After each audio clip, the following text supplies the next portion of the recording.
All right, so today we're taking a deep dive into a place that's always kind of given me the chills, just thinking about it. Oh, yeah. Taiwan and earthquakes. I mean, it's like they go hand in hand, right? They really do. It's hard to talk about one without the other. Exactly. So we're going to look at, what makes Taiwan so susceptible to these tremors, Right. how people there cope with them, and what we can all learn from their experiences. I think there's so much we can glean from a place that's really learned to live with this kind of constant threat. Absolutely. I mean, Taiwan sits right on the edge of the Pacific Ring of Fire. It's a zone of intense seismic activity that basically circles the Pacific Ocean.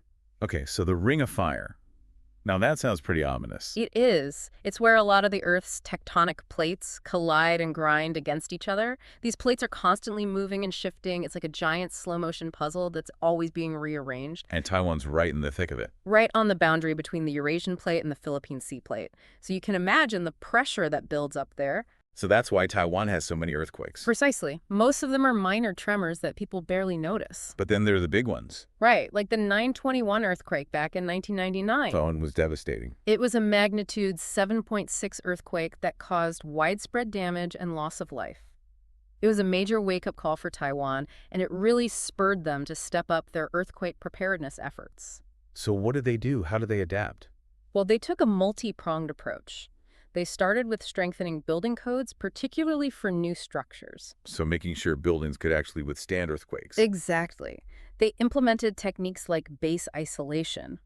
It's pretty fascinating, actually. They essentially place buildings on these giant shock absorbers. So the building can sway with the movement of the earthquake instead of just crumbling. Right. It helps to isolate the building from the ground motion. They also focused on reinforcing existing structures to make them more resistant to damage. So it's not just about building new buildings to code, but also retrofitting older ones. Exactly. It's a huge undertaking, but they've been very proactive about it. But it's not just about the buildings themselves, right? It's also about the people inside them and how they react during an earthquake. Absolutely. That's where earthquake drills come in. They're a regular part of life in Taiwan schools, workplaces.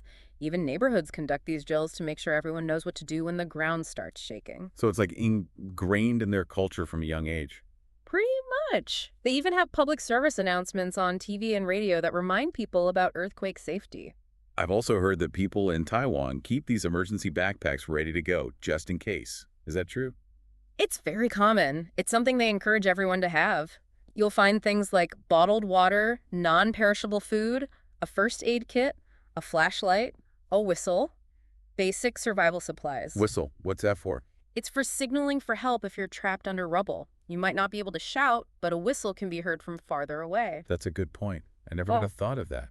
What else goes in these backpacks? Waterproofed copies of important documents like passports and identification cards, cash, a portable phone charger, things that might be essential in an emergency situation.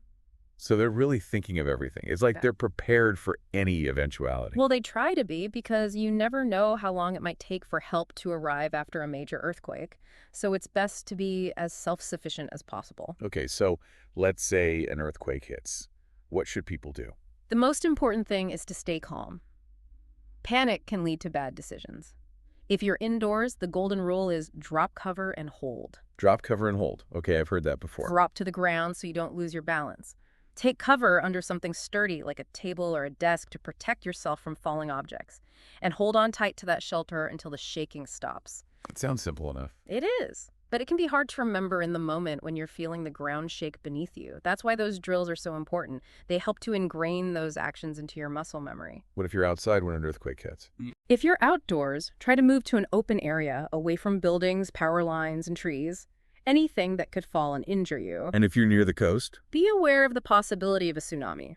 If you feel a strong earthquake, or if you receive a tsunami warning head for higher ground, immediately. So it's all about being aware of your surroundings and knowing what to do in different situations. Exactly. Preparedness is key. And Taiwan has taken it to another level with technology. Right. I read about their earthquake early warning system. That's pretty amazing. It is. It's one of the most advanced systems in the world. They have sensors all over the island that can detect the first signs of an earthquake, and those sensors send alerts to people's phones before the strong shaking even starts. So how much warning do people actually get? It depends on how far away you are from the epicenter. It could be a few seconds, it could be up to a minute. But even a few seconds can make a difference. Absolutely. Yeah. It's enough time to take cover, turn off gas lines, move away from windows. Those few seconds can save lives. So there's this app they use, right? The Central Weather Bureau app. Yes, that's the official app for earthquake and weather warnings in Taiwan. It's very comprehensive. It provides real-time information about earthquakes, typhoons, and other hazards. But you know what I find most intriguing about all of this is how earthquake preparedness has become so ingrained in Taiwanese culture. Oh, it definitely has. You hear stories about people calmly continuing their meals or finishing their shopping while an earthquake is happening. It's almost like they've developed this sixth sense for earthquakes. Like they're just used to it. In a way, they are. They've learned to live with the reality of earthquakes, and they've adapted their lives accordingly. They don't let fear control them. And there's this connection between earthquakes and natural phenomena in Taiwan, right? Yes. Some hot springs in Taiwan are known to change temperature or flow after seismic activity. It's a reminder that everything is interconnected. It's fascinating how the Earth responds to these events. So with all this preparedness in Taiwan, do they ever worry about earthquakes? Of course they do. Earthquakes are unpredictable and they can be very destructive. But they've learned that by being prepared, they can minimize the risks and they can recover more quickly. They've turned a potential weakness into a strength. It's a powerful lesson for all of us. Absolutely. Preparedness is something we should all strive for. Whether it's earthquakes, hurricanes, floods, knowing what to do in an emergency can make all the difference. It's about taking control of the situation instead of letting the situation control you. Exactly. It's about empowering yourself with knowledge and skills so you can face whatever challenges come your way. And on that note, I think we'll wrap up this deep dive. But I encourage everyone listening to think about their own local hazards and what they can do to be more prepared.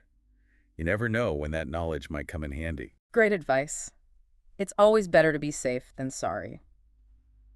Thanks for joining me on this deep dive into Taiwan and their incredible approach to earthquake preparedness. It's been my pleasure. Always happy to talk about this important topic. Until next time, stay safe and stay informed. And remember, knowledge is power. See you next time. Bye.